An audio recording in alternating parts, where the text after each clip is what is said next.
this thing? I have told you I do not want a girl. I want a boy. I want someone who will continue from me. What is all this?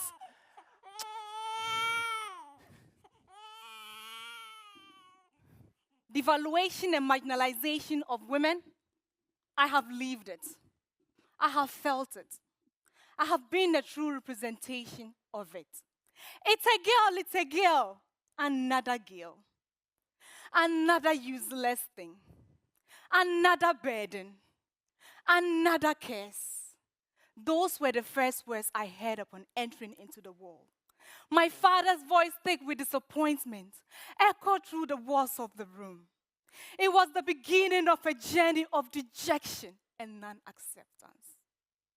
Growing up, I tried so hard to be enough, but it was just never enough. My only crime was that I was born a woman, and that made me less valuable.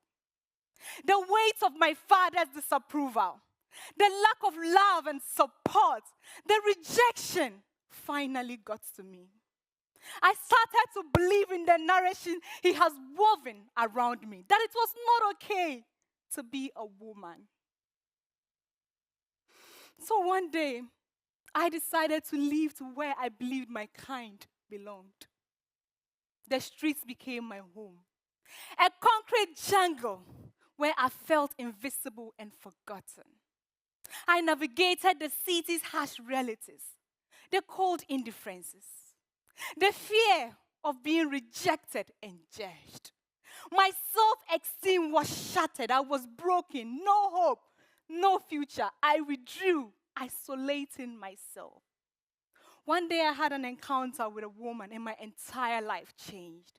She belongs to a women's organization that render help to women in need. My encounter with her changed my entire life. I got to dine with people who saw me not just a woman, but as human. I got to be educated. I got to be empowered. My self-esteem was boosted. I found my wing, and when I did, I sailed through. I found back my smile, and when I did, there was no going back. I was fortunate to have found liberation. How about the many who do not survive the rejection? Today's women still face the problem of devaluation and marginalization. According to Ghana Statistical Service in 2019 and in 2020, only 15.6% of women own lands. Only 10.4% of women hold leadership positions.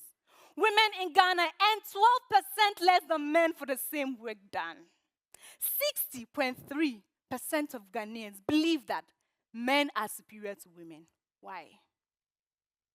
Ghana has over the years made commendable efforts to uplift women and give them right standing in the society.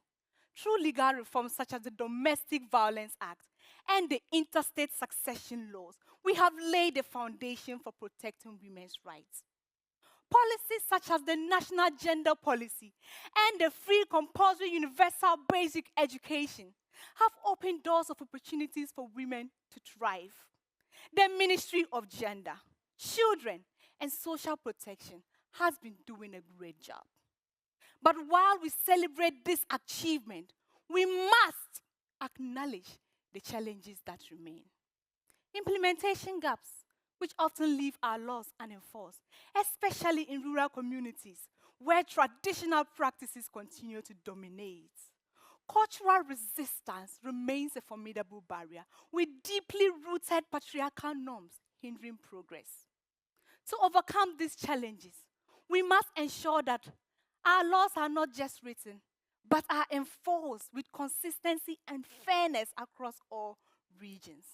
The Ministry of Gender, Children, and Social Protection should invest in cultural educational programs that challenge harmful norms and encourage societies to embrace gender equality.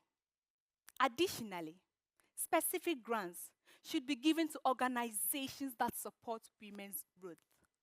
Tax incentives should be given to individuals and organizations that contribute to the growth of women.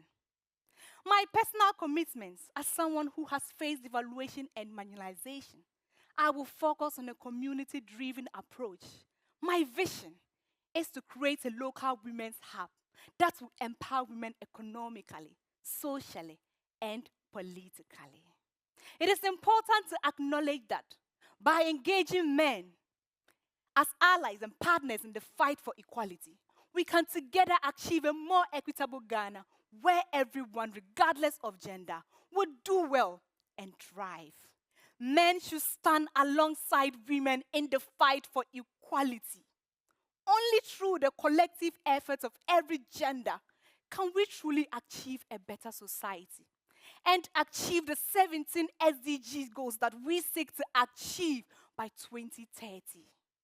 And hey, it's perfectly okay to be a woman. And it's okay to give birth to a woman.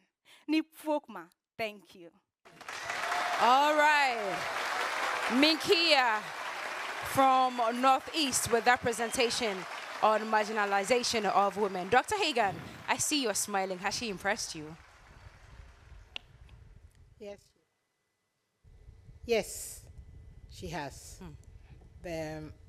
It's a point, though, about enforcing the laws. I agree with that.